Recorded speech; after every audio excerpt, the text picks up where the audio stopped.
Ishiro Honda once said that the tragedy of monsters is the fact that they are born too tall, too strong, and too heavy. And at least in the context of the films, he was right. These attributes have led to Godzilla having many disagreements with the Japanese military. But at least in the context of pop culture, these attributes have led to the opposite for Godzilla. They've allowed him to prosper and produce 28 movies. But I want to analyze this and discover what it truly is about Godzilla that attracts people to him and why he's been so endearing. And the only way to truly do that successfully is to review every Godzilla movie ever made.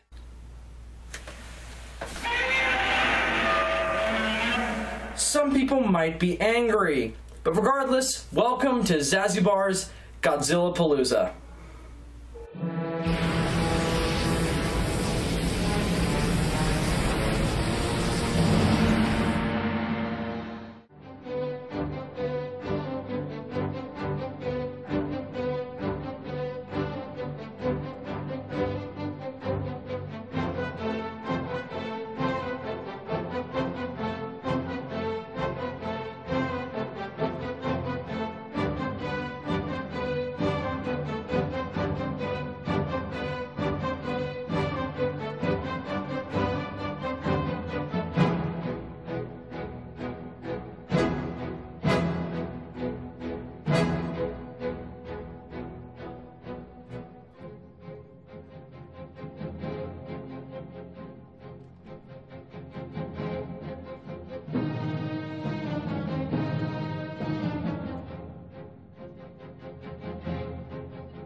Greetings, supporters of the Equal Earth Union.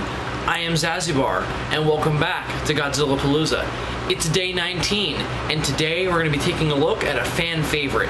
Today we're going to be taking a look at the 1991 film, Godzilla vs. King Ghidorah.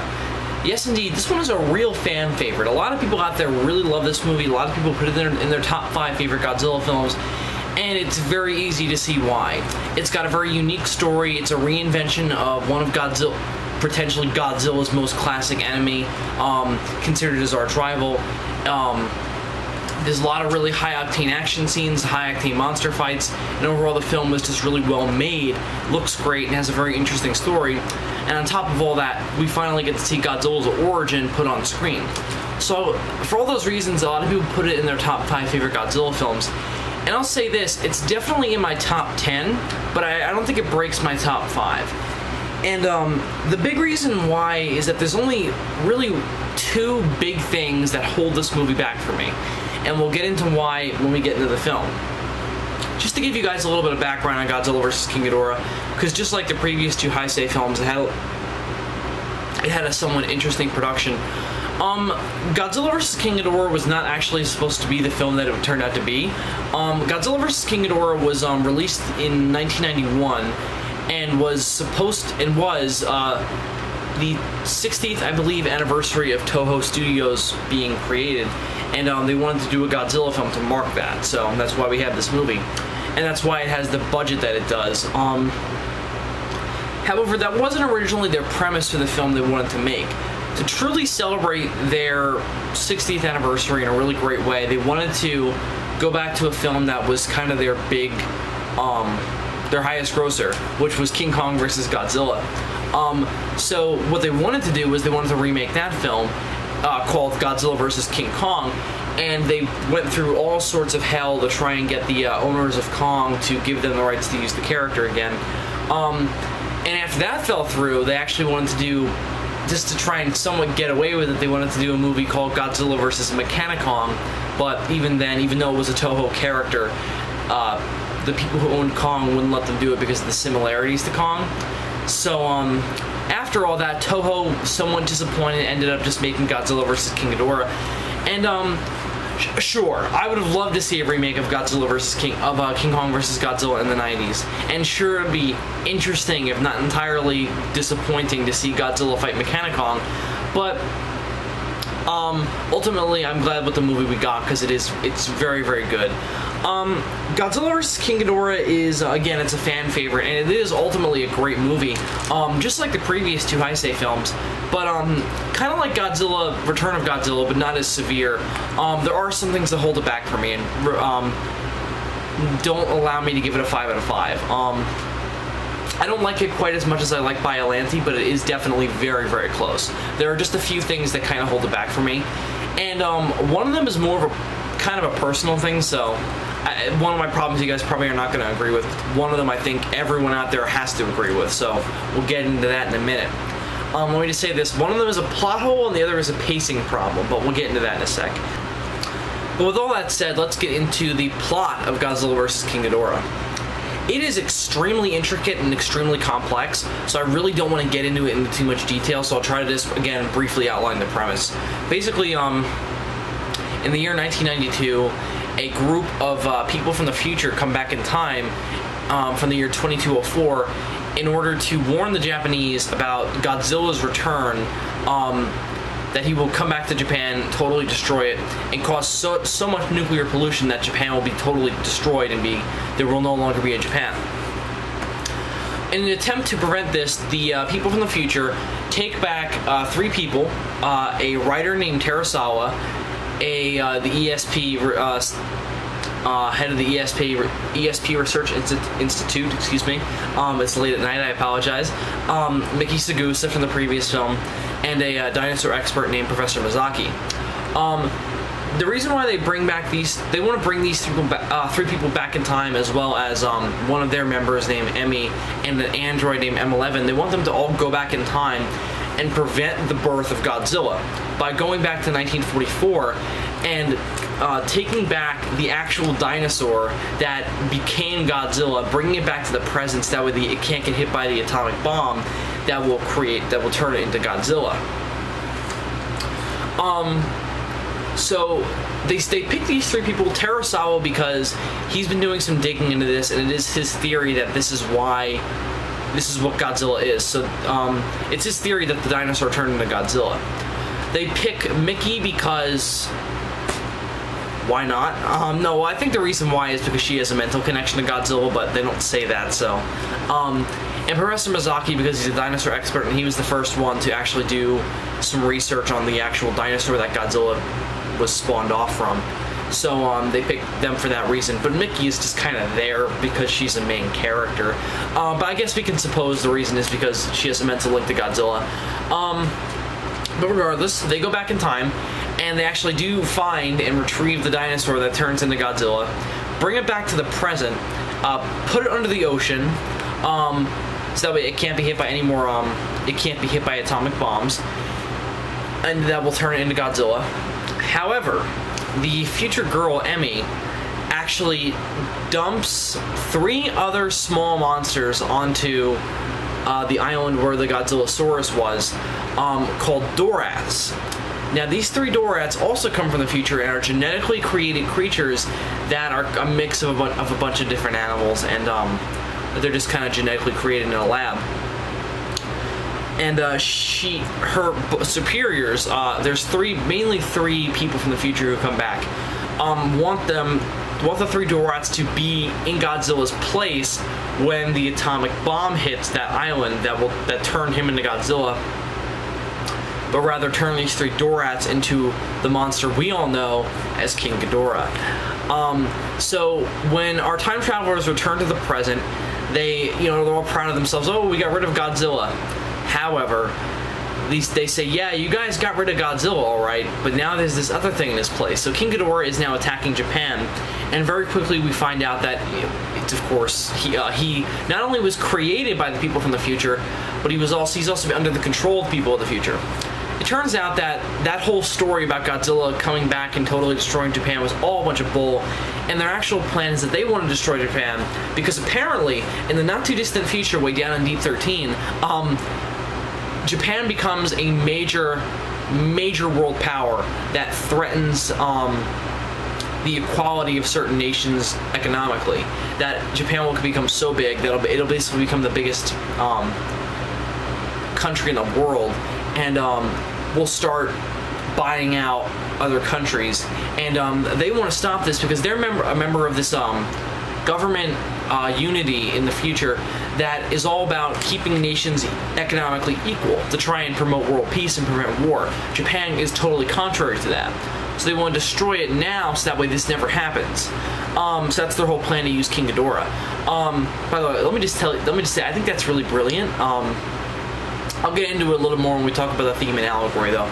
Let me say, I really think that plot is quite brilliant.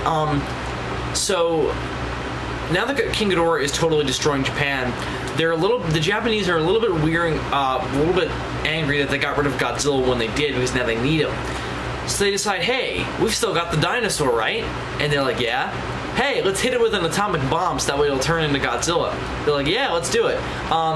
They don't quite have those lines, but something akin to that.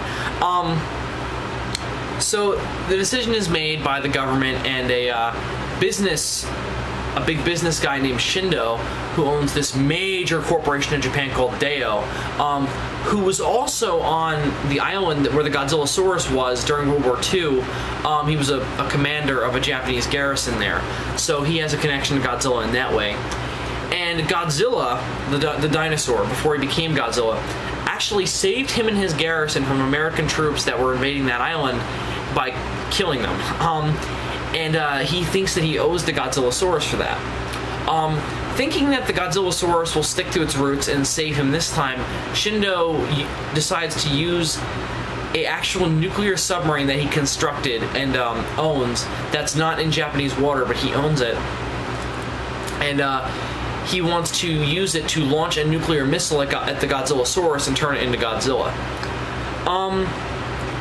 So at first this seems like a great idea and it's enacted, but when the sub is sent down, it's very quickly sank. And Mickey, as well as Terasawa and all the main characters, confirm that without even their getting involved, Godzilla has been reborn. Apparently, there is so much nuclear waste in the modern world that you can't send that thing anywhere where it wouldn't get returned into Godzilla.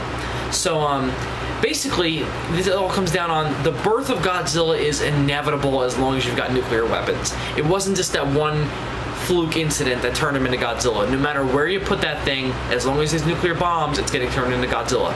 So, Godzilla is born again. And this time, since he was made with modern nuclear weapons and not the first H-bomb, or one of the first H-bombs, he's way, way, way, way stronger than he was previously. So he's like twice, well, I don't know. He's quite bigger than he was before, and like 3 times as powerful. So when he goes up against King Ghidorah, it's really not even much of a contest. Godzilla totally owns, well, they have a very impressive fight, but it's very clear that Godzilla has him outmatched. So Godzilla totally owns King Ghidorah, blows off one of his heads, and then damages his wings to the point where he can't fly and he falls into the sea. Realizing their mistake in bringing back Godzilla, you know, this thing that destroyed their country on 3 occasions, the Japanese are left to lament the fact that, hey, yeah, we got rid of King Ghidorah, but now we're stuck with this thing. So now they've got Godzilla running around. So now Godzilla, being way times more powerful and bigger, goes on a rampage through Japan and ends up in Tokyo. So now they come up with a different plan. Now they want to use King Ghidorah to defeat Godzilla in a vice versa thing by bringing King Ghidorah into the future and by bringing it back to life using mechanical cybernetic parts to create Mecha King Ghidorah. So Emmy and a cyborg called M11 proceed to do just that, and they bring King Ghidorah into the future, and they bring it back. Well, they don't bring him into the future. They basically what happens is they go back into the future, Back to the Future, wink, wink. And they find out that King Ghidorah is still hibernating near death at the bottom of the sea 200 years after his fight with Godzilla. So they want to bring him back to life just simply there instead of transporting him. I don't understand why they don't just transport him. Like, this would have been a way less clunky plot point than it is. Yeah, sure, seawater's cold, but it's not going to preserve something and keep it alive for 200 years. Whatever, it's not really a big deal, but I mean, I just thought that since there is a plot device to get things into the future by transporting it, I would just think they'd do that. So weird. Anyway, so they do this. They do just that. Mecha King Ghidorah comes back to the present and has a spectacular fight with Godzilla in the heart of Tokyo. after a very drawn-out battle between the two, and you can't really tell who's going to come out on top, Emmy, piloting Mecha King Ghidorah, decides to simply end this thing by using these things called Godzilla grips to attach wires to Godzilla and fly him up in the air and drop him into the sea. However, the plan doesn't quite go as planned, because Godzilla's atomic heat ray, he keeps hitting Mecha King Ghidorah with it to the point where he can't fly anymore. So they've all fallen into the sea. And the human characters all think, oh my god, Emmy's dead. But she's not. She flies out of the water in her spaceship, well, in her time-traveling thing. And they all return to the future. And all the other present human characters are left to lament the events of the film. And Godzilla's in the bottom of the sea with his dead archenemy. But then quickly, at the end of the film, we see Godzilla rise and make one last epic roar at the camera. The end. So this plot, holy god is it complicated, but I love it for that. It's a very, very unique Godzilla story. And, it is sci-fi, and it is a little similar to Invasion of the Astro Monster, but not in the way that Godzilla vs. Gigan was, in that it was nearing on a ripoff. This is simply inspired by that. In that, yes, we're using mind control and monsters again, but it's not the same way as they're trying to destroy the world for seemingly just reasons of conquest. For here, it's much more complex and believable reasons, and somewhat sympathetic reasons, though only to a certain extent. I mean, sure, the people of the Planet X in Invasion of the Astro Monster had somewhat sympathetic reasons for attacking Earth. But in this film, it's actual, legitimate political reasons. And not only are they not aliens, but they're also people from the future, so that adds another twist to it. The other reason why it's really good and really impressive to a lot of Godzilla fans, including myself, is the fact that we managed to do Godzilla's origin in a movie without it being a prequel, in that we get to see Godzilla's nearly full origin in the film, while also telling a story in the present with all his, well, you know, all his Heisei history intact. I mean, the original through Biollante is all intact. Although, given that this film does include time travel, and the fact that Godzilla wasn't technically born until 1977, or I guess 1992, wasn't born until 1992, then this is kind of a new beginning for him. I also get the sense that Toho did that on purpose, because with Godzilla vs. Biollante was actually a bomb, and that's why they wanted to do a movie with recognizability like Kong, or in the case of what they got, King Ghidorah. That's why they didn't do another original monster like Tomoyuki Tanaka wanted, because Biollante bombed. So I assume that that's partially why they did the time travel thing, so that way they could kind of start the Heisei universe over again. But otherwise, I mean, Biollante's mentioned. I mean, it's not like it's totally out of continuity, because I mean, she's mentioned in the beginning scenes, but and they talk about how where Godzilla is in the film. But after that, it's kind of a fresh start for the universe. Though this will lead into a plot hole I have. But otherwise, I just want to say the plot, very unique. Just like Biollante, though not quite as gripping, is the fact that there's a lot of really interesting ideas in place. Like, yes, Godzilla's origin. Godzilla's impact on the future, Godzilla's impact on the economy. It's all great and interesting and very fascinating. My only problem with it is that it's not quite as gripping as Biollante was, and then all the fascinating and interesting new Godzilla ideas in the film, while they're interesting, they're just not... There's just something about them where they're not quite as gripping. The story's not quite as grippingly told as Biollante was. However, despite that, I mean, it's still great. It's just not as good as Biollante, and it's not as gripping. So, it makes it not as good as that film for that, and also makes it, not bad, just, not as good as it could be. So, I love the interesting ideas. It's all fascinating. Just not really that gripping. The other thing I want to say about the plot, in terms of one of my two big problems, is the pacing. I don't think this movie is poorly paced, in that I don't think I don't think it drags really in any way, but you definitely feel its length. I mean, I didn't find myself getting antsy watching it, but about midway through the film, you look at the little, if you're watching on a computer, you look at the little duration thing, and you're like, this movie's only halfway over. And again, not that you're disappointed watching it, like you're like, oh god, I wish it was over, but you definitely feel its length. Like, you really feel like you're sitting there for 2 hours watching a movie. So I don't love that about it. aside from that, it is well paced. I mean, I found myself involved in the story enough where every scene seemed to move at a good progression where you felt like the film was moving in a natural way. Stuff was slow when it needed to be slow. Stuff was quick when it needed to be quick. It was all, for the most part, natural, but it does feel a little bit long. The biggest problem I have with the film, and this is something that is not debatable, like I think the pacing is debatable, and you know, if you feel it's long, it's debatable. The thing that is absolutely not debatable and is a legitimate problem with the film is actually the science of the thing. I'm not going to even attempt to get into the science of the time travel, that's not my point, but it's simply common sense. Sure, time travel, whatever, I guess it's theoretical, it could potentially be done one day. Time travel's fine, I'll accept that. It's from the future, so whatever, I'll accept that. But when you break the basic rules of time travel, and what would ultimately happen, the result of time travel doesn't actually happen, it's just poor writing. Here's my point. In the film, the point is to go back in time and remove Godzilla from history, to prevent the birth of Godzilla, so that way Godzilla never existed, never attacked, and never destroyed. So, if you do that, if you remove that dinosaur from Lagos Island in 1944, and it is not hit by the atomic bomb, the word or the creature Godzilla does not exist.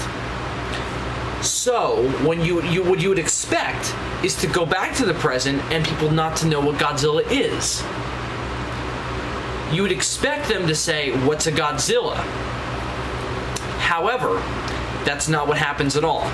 They go back to the present, and it's not like they're mingling around in the past affected what happens in the present. It doesn't at all. It's almost like they still remember Godzilla and they remember all the stuff that happened with him. It's just that he doesn't exist anymore. It's mind-boggling, and it comes off as just lazy writing to me. Like, we just cannot. We don't want to have to deal with people not knowing what Godzilla is, so whatever, we'll just pretend like everyone knows what he is. You can't have your cake and eat it too on this. You have to pick one. If you want people to remember Godzilla, don't do time travel. Do something else. If you don't want that, then you have to go all the way with it, and you have to have people question what Godzilla is, or, you know, if you remove him from existence, people can't know who he is. It's as simple as that. If trees never existed, people wouldn't know what a tree is. It's as simple as that. So the fact that everyone remembers Godzilla does not make any sense, and it just breaks the bare bones rules of time travel, and just goes against common sense. This is not a science thing really at all. It's just, it breaks common sense. And the other problem is that it goes against what the film is saying, because they're saying how when they get back into the future, Terasawa says, so Godzilla's gone from history forever. Clearly not, because everyone remembers who he is and remembers the 54 attack. So it just does not make any sense. And breaks common sense. So it's not a science thing, it's a common sense thing. So that is easily the biggest, you cannot debate it, problem with the film. It is a legitimate problem, and is definitely distracting. You can get by it to a point, and the film is still excellent, but that one rocky plot point, that one perhaps insurmountable plot hole, does ultimately dampen the film and makes it not perfect like it could be. So, in other words, if you're gonna do time travel, you have to go all the way with it. If you want to remove Godzilla from history, you have to go all the way with it. You have to have characters not know who he is. And in fact, just to prove my point further, I'm sorry if I'm benagling this point, but I want to really make it clear. Here's a good example. Dragon Ball Z. Dragon Ball Z did a similar thing to this film in the Cell Saga, with Trunks going back in time to try and prevent the androids from destroying the present by giving Goku a medicine that would allow him to live. So, instead, things happen differently, and when Trunks goes into the future is still the same. Everyone remembers who the androids are, the future is still destroyed. But they explain why. Because When Trunks changed that one little thing, he created 2 different dimensions. It's a similar idea in this film, just that's not the explanation. And that's clearly not what's going on here. Like, there's not multiple realities now. Now it's just... It's almost like they're traveling to different... It's almost like they're traveling to different planets. It's just lazy writing. You have to go all the way with it. Because at least in that Dragon Ball Z thing, they explained it. And it was a decent, common sense explanation. This, they don't explain it at all. And even when they try to, it just doesn't make any sense. It's just lazy writing. You have to go all the way with time travel. That's easily my biggest criticism of the film. It doesn't ruin it, but it does dampen it. So I had to bring that up. I have to criticize that. And I don't think it's something that's debatable. It's just a fact of lazy writing. So I do ultimately like the plot, except for that major hole. I like the time travel. It's just that I wish they went all the way with it. I love seeing Godzilla's origin. I like the way it's worked into the overarching story. And overall, it's just an original and interesting film. Just not quite as gripping as Biollante was. But, you know, I'm not here to compare.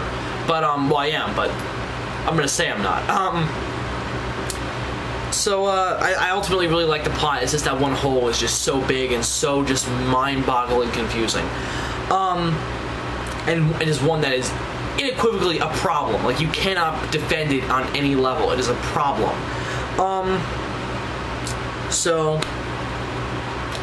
I really like the plot. I just wish that hole wasn't there. So with all that said about the plot, let's get into the human cast of Godzilla vs. King Ghidorah. I only have a lot to say about one character, so I'll just briefly do a general thing. I really like them. They're all quite memorable. They're all quite interesting, but not entirely developed. Like, our protagonist Terasawa is interesting and likable. He's just not really developed. He just seems to have an innate curiosity towards things, and I mean, he's a writer. That's what writers do. I can sympathize, but he's not really developed. Like, we don't really know how he feels about all this. He feels a little cynical, but aside from that, we really don't get a good sense of his personality, just what he does and the fact that he has quite a depth of curiosity. But again, he's likable. He's just not entirely 3D. And the rest of that can be said for the rest of the cast as well. The one character in the film who is a fan favorite, strikeout character, very memorable, very 3D, is Shindo. Shindo is perhaps one of the best things about this movie. There's a lot of great things about this film, but Shindo is amazing. Shindo is a character I already talked about a little bit, but we're going to go into major detail on him now. Shindo is the Japanese army commander who was on Lagos Island, the island where the Godzillasaurus was, back in 1944, and his garrison was saved by Godzilla, or the Godzillasaurus, when the Americans were attempting to take over that island in their island hopping campaign during World War II.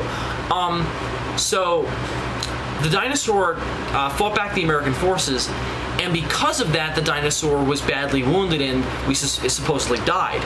So Shindo feels guilty because this dinosaur saved his garrison but died because of it, and he feels very sad that he can't, do anything for the dinosaur in gratitude aside thank him and pray for him.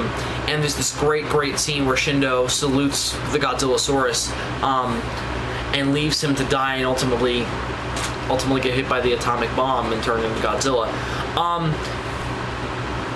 Now, what really makes Shindo interesting is that he doesn't seem to acknowledge the existence of Godzilla. And here's what I mean by that. Shindo acknowledges the existence of the dinosaur, the thing that saved his garrison. At no point in the film does he lament or acknowledge the Godzilla thing that destroyed Tokyo in 1954. He only seems to acknowledge the dinosaur, the thing that saved him, his savior, as he calls Godzilla. People look at him like a nut job for this because of what Godzilla did to Tokyo in 1954. So what really makes him interesting is how quick he is to agree with the plan to create a new Godzilla in the present. Now, Shindo is not looking on this on the level of remember what he did, before we got rid of him. Shindo is only looking on this on the level of dinosaur, the thing that saved my garrison. Shindo is, again, he's not acknowledging the existence of Godzilla, he's acknowledging the existence of the dinosaur. So when he brings the dinosaur back to life through atomic radio, well, he doesn't actually do it, but he wants to do it. So when he's involved in bringing Godzilla, or creating a new Godzilla, turning the dinosaur into a new Godzilla, now he's got to live with it. At first, things are going just as he imagined. Godzilla heroically shows up out of the water and beats the shit out of King Ghidorah, the thing that was destroying, and the thing that was destroying the prosperity that he had built because of the Godzillasaurus. Here's the really interesting thing. Shindo became a captain of industry and built up the Japanese economy after the war because the Godzillasaurus saved his life. And he owes the Godzillasaurus leagues of gratitude for that. He's kind of, the Godzillasaurus is the reason why Japan's economy was built up. So now we've got King Ghidorah, this thing that is attempting to destroy that. So Shindo wants nothing more than to see Godzilla do what he did back in 1944 and save Shindo and save what he loves and what he's built up. Here's the thing though. Shindo's not realizing what he's done to Godzilla. Godzilla doesn't like being Godzilla. He's a freak of nature. Torn up, just ripped to pieces by the atomic bomb, or the H-bomb, nuclear weapons basically, and turned into this freak of nature. He wants revenge, not to save humanity. So, in an act of vengeance upon Shindo, the guy who's the sole, or one of the sole people who birthed Godzilla and turned him into the monster that he is. Again, the thing is that some people don't quite grasp about Godzilla. He does not like being Godzilla. He wants revenge because of what he is. So he, in an act of vengeance upon Shindo, destroys what Shindo has built up. He destroys, I like this, he destroys the sub that Shindo had built, the nuclear sub. And then he goes on to destroy the city. The city that is built upon Shindo's wealth and Shindo's prosperity. And Godzilla tears it apart. And Shindo is not angry over this. Because when Godzilla killed King Ghidorah, Shindo saw something in Godzilla. He saw that Godzilla was not that savior anymore. That Shindo had damned him, if you will, to a life of vengeance. This is all Shindo's fault. Now he's got to pay for it. And he has to acknowledge that. So, in another act of gratitude upon Godzilla, and upon an act of penance, Shindo does not go with the evacuation of Tokyo and stays in the city in his office building, the representation of his wealth, as Godzilla destroys it. And Shindo waits for Godzilla to get to his building, and there is this amazing moment in the film that is so well shot, where Shindo stares out this big huge window in his office and looks into Godzilla's eyes. Now, this scene has been vastly misinterpreted by a bunch of people on the internet as a comical moment. These people are dead wrong. This is a sad scene because Shindo looks into Godzilla's eyes and begins to cry. And Godzilla, it's not quite as obvious as Shindo's cryingness, but Godzilla starts to get a little teary-eyed as well. And Godzilla doesn't really want to kill Shindo. Again, he doesn't like being Godzilla, but this is what he was born to do. So Shindo and Godzilla, despite having that moment of connection back in 44 and having this moment of connection now, they both dug their own graves, especially Shindo. Shindo acknowledges that he has to die because of what he did. It's penance. So he simply looks at Godzilla and allows him to kill him. Wow. That is fascinating. And absolutely just so cool. And so much so embodies what Godzilla is and why Godzilla is my favorite fictional character of all time. Because he has this element of tragedy to him. And Shindo represents that tragedy and represents truly mankind and how we have to pay for it. And I really like that Shindo is not a villain because he is a really sympathetic character in that he looks upon Godzilla as a savior, and the fact that he wants to commit penance shows that he's not a bad person.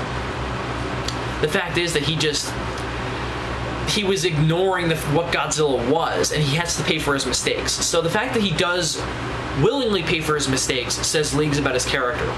I love Shindo. He's my favorite character in the film. One of my favorite characters in Godzilla history. Right up there with Serizawa and Gondo.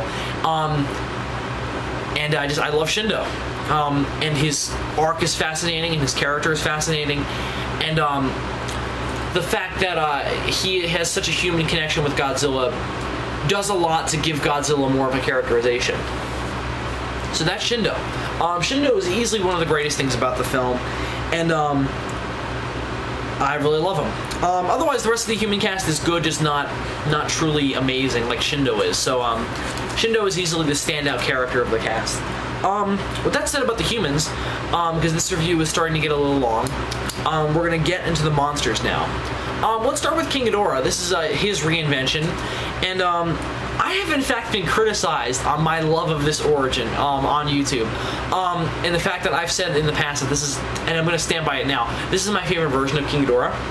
I always liked the space monster thing, I just never thought it was entirely that interesting, and this film makes King Ghidorah interesting in a way that he was only minutely in the past.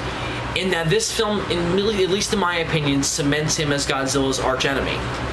In that they interconnect, and they interconnect him and Godzilla's origins, and truly make Godzilla and King Ghidorah two sides of the same coin. Here's what I mean by that. Godzilla, shown in this film, was a peaceful dinosaur who saved a garrison of soldiers on Lagos Island.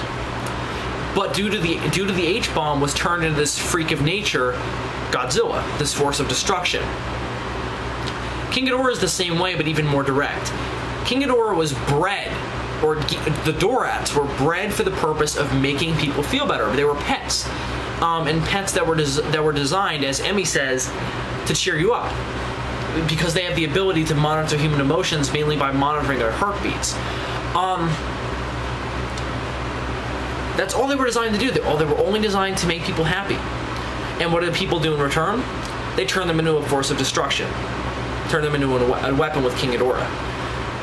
That gives King Ghidorah an element of tragedy that Godzilla has as well. But what almost makes King Ghidorah even more sad, or the Dorats especially, is that they were designed for that. Godzilla did do that. He saved people.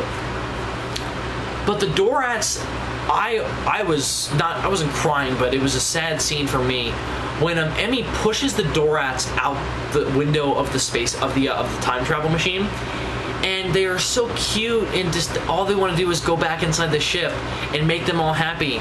But Emmy closes the window and leaves them behind on this island, and they're all making these cute little squeaks and looking around. They don't know where they are, and then they go back in time, or they go back into the future, and now they're a giant monster. It's just really awesome. And despite him being under mind control, I almost get the sense that if Ghidorah wasn't under mind control, that he would have turned into Godzilla anyway. That he would have still gone after humanity and tried to destroy it for what they did to him. So this film makes King Ghidorah on the flip side of Godzilla. So and truly parallels the two characters, and cements them as arch rivals in that they're always on opposing sides, but they both come from the same place. So I really love that about him. And this is one of the only films, in my opinion, right up there with Ghidorah, that cements Ghidorah as Godzilla's arch rival. So I love King Ghidorah in this film. So that'll bring us into Godzilla. I've already touched on him quite a bit, but oh my god, Godzilla is awesome in this movie. Not only is he a badass force of destruction like he's been for the entire Heisei series, not only is his design badass, not only are his powers cool, but Godzilla becomes a true 3D character in this film in a way that he hasn't in the past. Or he has, but this is the one that was always the most interesting for me. Because Godzilla was not always a bad creature. He was turned into a bad creature by humanity. We get to see him being that peaceful savior dinosaur.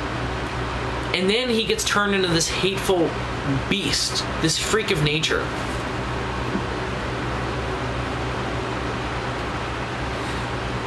who, in attempting to defend humans, almost got killed, or in fact did die, and then was turned into a monster because of that. And he attempts to wreak revenge on humanity. So that's really what makes this Godzilla so 3D for me. And Shindo being there and having that connection to him adds to that as well. And that we see the tragedy of Godzilla through Shindo's eyes. And it's more impactful because Shindo is the cause of it. So, and the fact that he acknowledges that makes it more sad and makes it more powerful. And Godzilla is just definitely a character in this film, and truly three-dimensional. And thankfully, this will indeed continue for the rest of the Heisei series. So, Godzilla vs. King Ghidorah definitely set the characterization of Godzilla on a path for that. Oh, and I forgot to mention this in my little intro for this review. In very much the way that Mothra vs. Godzilla was very defining for the Showa series, Godzilla vs. King Ghidorah is very defining for the Heisei series.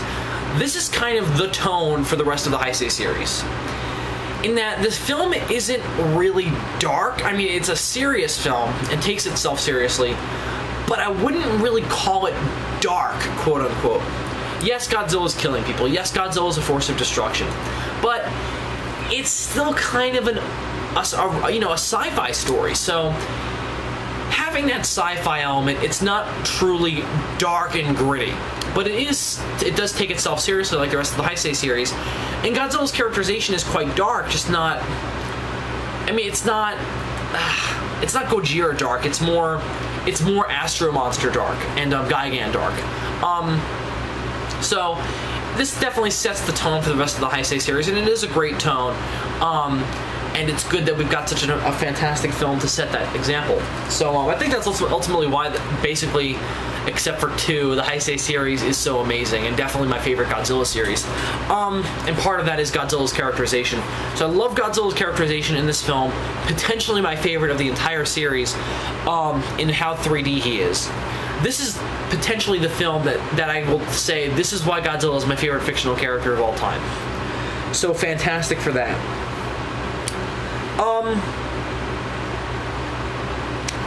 The last thing I want to say about Godzilla, I already kind of wrapped him up, but I just want to say one last thing, is that Godzilla is kind of like, very much so the Grim Reaper shows people when they have to die. Godzilla, at least in Shindo's case, kills him when they need to be taught a lesson, when they need to realize the grips of their own mortality. That's what Godzilla is, and that's what he does. He shows those people their own mortality, and they pay for it through him. So because of that, though, it makes Godzilla even more tragic, because he doesn't want to do that. He has to, though, because of his origin. So that's also why I find Godzilla fascinating in this film as well. So again, favorite characterization of Godzilla. I've kind of already touched on the theme and allegory, but I'll go into a little more detail.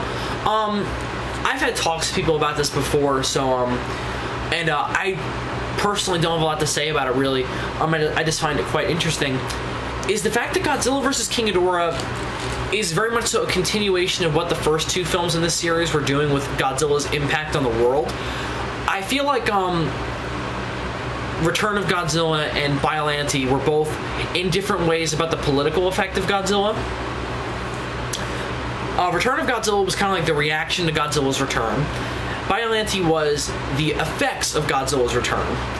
And both in political and a little bit of economy, but we much more get the economy in this film. Godzilla vs. King Ghidorah much more explores the economic angle. There is politics in it, but it's a lot more focused on the economic side of things.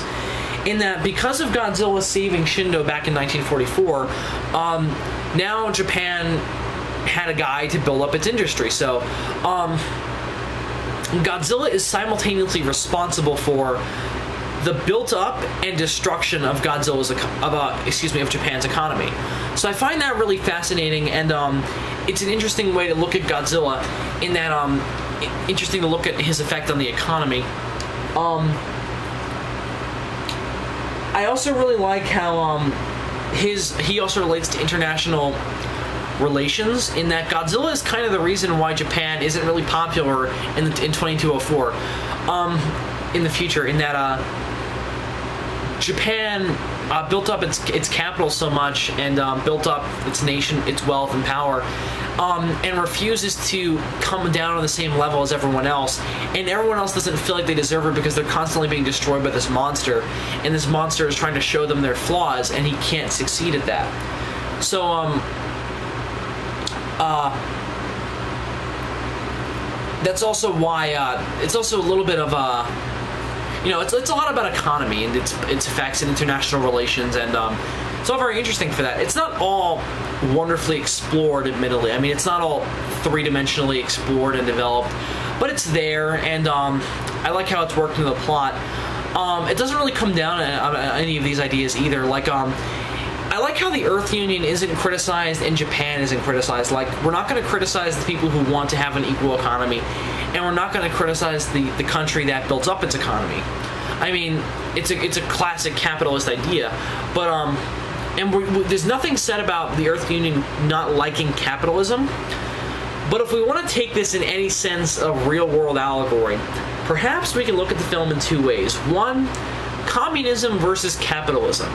I'm definitely reaching here, so please excuse me, but the Earth Union a little bit, especially the people who come from the future in this film to destroy Japan, are definitely, if we're going to look at that, definitely representing communism, or at least, you know, socialism, in that they want everyone to be on the same plane of reality, or not same plane of reality, same plane of economic stability. No one should be bigger than the other.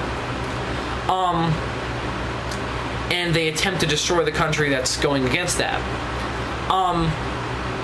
In the end, the capitalist nation does, in fact, for the most part, win. But that idea of an equal economy isn't really criticized as much as it is condoned to a point, in that the the people obviously took it too radically far, and by trying to destroy it. So I think we can take it in that way, in that Godzilla, in a strange way, kind of represents capitalism, in that because of Godzilla saving Shindo back in 1944, Japan is now a major capitalist and industrial and wealthy country.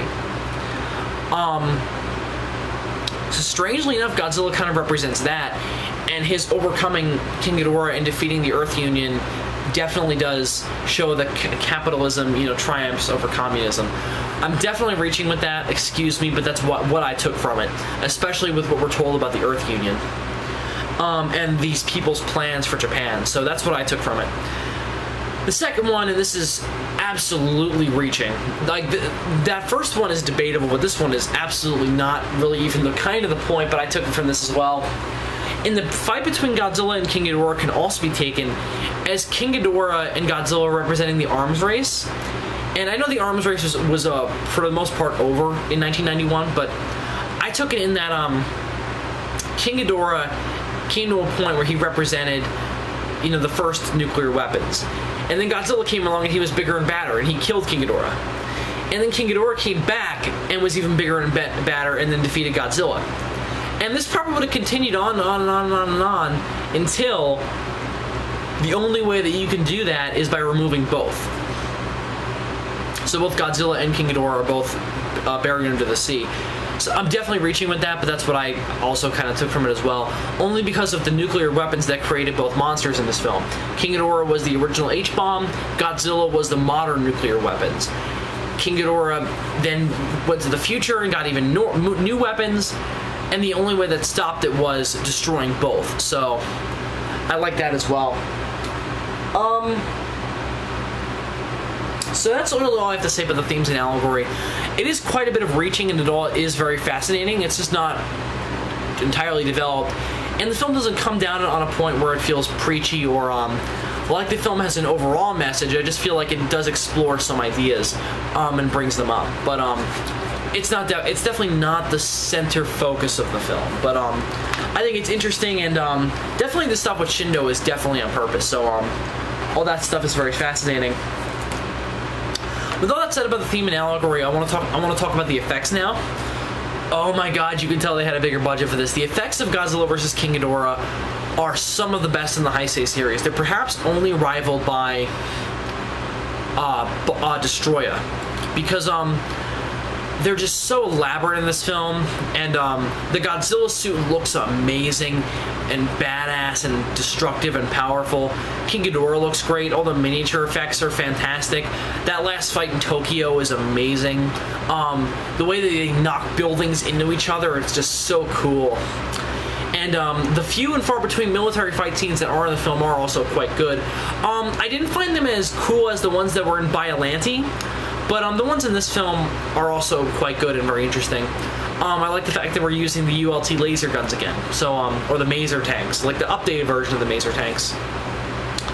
But they're in here as well. So the effects are fantastic and all very convincing. And the Godzilla suit especially, this is one of my favorite Godzilla suits. Potentially second to only the Kingoji suit, but I do ultimately love this suit. It's just so badass looking and so muscular looking. And when they tell you that Godzilla is bigger and badder and more powerful than he was before, you buy it with the way he looks. So I love that about it. So ultimately, I think the effects are very well done. All the fight scenes are very well done. You know, everything's well done about the film, and you can tell they had a bigger budget. And for the most part, the effects will be quite as good in relation to this, but they're never going to be better than this until Destroya. So I love these effects. The last thing I want to touch on before we go to rating is the music. Ifukube is back for the most part the rest of the Heisei series. I believe there's only one more that he doesn't do. I don't think he does Space Godzilla. I could be wrong on that, but otherwise he's back for the rest of the Heisei series, and his music is fantastic in this film, and appropriately takes this film back to what he was doing back in like Ghidorah and Astro Monster, with doing a lot of marches and doing a lot of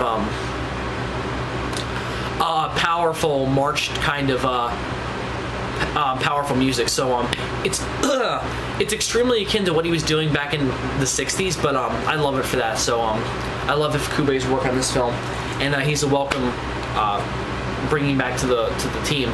So Ifukube's music is fantastic.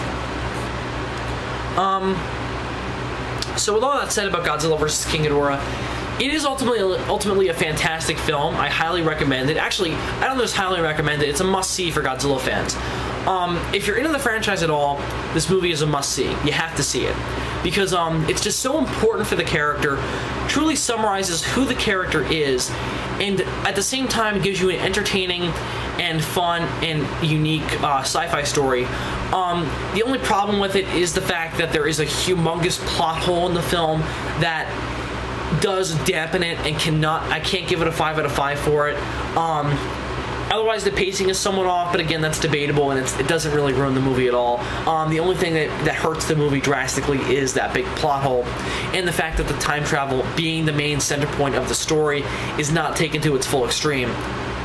So, while I do ultimately really like the movie, that's the big plot hole, and that's the big problem with it. So, with all those things said about Godzilla vs. King Ghidorah, I'm going to give the film a 4.5 out of 5. Again, it's a great movie, it's a fantastic movie, but it's not perfect. It has some flaws, and the big one, of course, is the plot hole. And with that was the big thing that always distracted me about the film. And I can't give it a perfect score, despite my loving of it, and despite all the things I said are amazing. That big plot hole is just too extreme for me to give it a perfect score. So, 4.5 out of 5 for me. So that'll about do it for this review of Godzilla vs. King Ghidorah.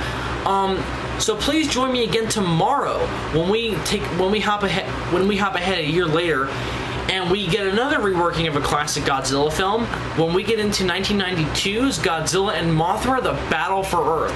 I'll see you guys tomorrow for that review. Sayonara.